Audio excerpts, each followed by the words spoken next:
May the Lord bless you in a big way. My name is Haider Quintero. I am a pastor here in Colombia. I belong to the United Pentecostal Church of Colombia. It's a pleasure to me to give you these words, these advices to you there in the Philippines. My greetings to our brother Erwin Salamanes and his wife, Sister Aimee. May the Lord bless you in a big way. To all of you, we as a couple, me and my wife, as some advices, however, my wife is going to say hello now. Dios les bendiga. God bless you. Bueno, presento mis saludos a los hermanos allá en Filipinas, a todos los que puedan ver este video. I present my greetings to all people in the Philippines that is watching this video.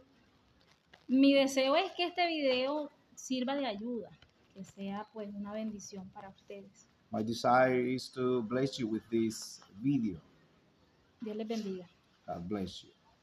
Well, my sisters and brothers, let's read the Bible.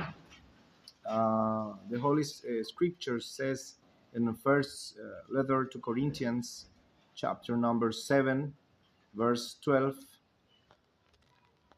it says like this: But to the rest, I, not the Lord, say, if any brother has a wife who does not believe and she is willing to live with him, let him not divorce her. And a woman who has a husband who does not believe he is willing to live with her, let her not divorce him. For the unbelieving husband is sanctified by the wife, and the unbelieving wife is sanctified by the husband.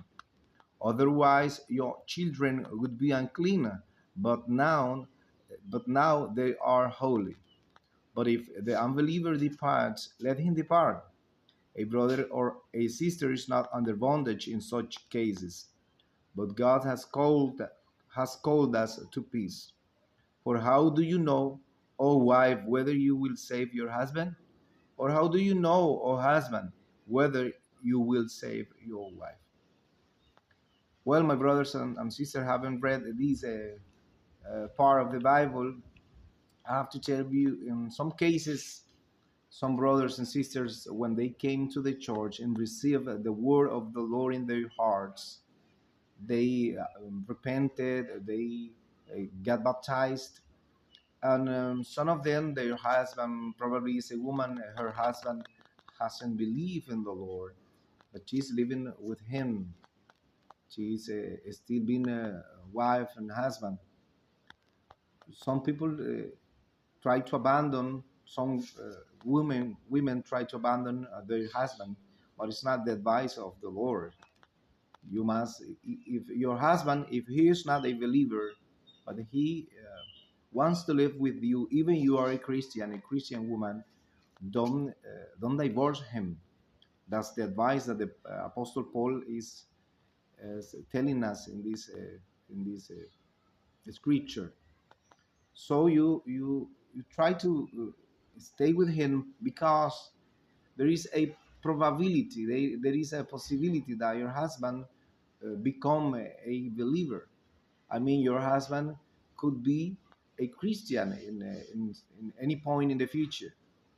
Maybe now you don't see, uh, you see in him that he doesn't want to listen to the voice of the Lord.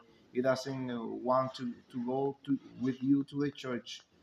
The same cases, maybe there is a husband in the church, he is a believer, but his wife is not a believer. But you can save him, you can save her. How? With your testimony. If you are a great Christian, if you obey the law of the Lord, the commandments of the Lord, the word of the Lord, you are reading it, you are learning it, you are taking advantage of the word of the Lord. You are a great Christian. You have a great testimony. Probably you were filled up with the Holy Ghost. So you must keep it up. Keep it up that way. You must be patient with your husband or your wife. In the case you are, be patient with him. Preach him the word of the Lord and be a great testimony for him. Something which is really important. In this case, is your testimony. If you are not a good Christian in your house, your husband will never be converted to the Lord. If you are not a great Christian in your house, your wife, your husband will not be converted to the Lord because they are watching your behaviors. They are watching your testimony all of the day, all the days in your life, in your families. Um, so you must present your life before the Lord with great testimony. It will be you will show your to your husband, to your wife, your testimony, and you will gain them. You will be the instrument of God, the tool of God that will be used to gain your wife or your husband. So my advice today is to be patient and preach them the word of the Lord and give them such a great testimony to reach them. O sea, en este proceso de que la pareja se convierta, In this process of a couple be converted to the Lord, el que es convertido debe practicar la paciencia. the one who is converted in the house must practice patience. Eh, Acá en la iglesia donde estamos actualmente y a lo largo de muchos años de nuestra vida cristiana, Here in the church we are now and during all our Christian life, hemos visto casos de mujeres que se han convertido, incluso hombres que se han convertido, we have seen cases of women that have converted and even men that have converted to the Lord, y su pareja no. and his couple or her couple doesn't want to follow the Lord. Entonces, pues lo que hemos visto siempre en esas personas es que han sido pacientes, han sido tolerantes. What we have seen in those people is that they have been patient, tolerant with his couple. También es importante resaltar que en todo esto muchas veces se comete un error. It's really important to highlight that in most of these things we make mistakes.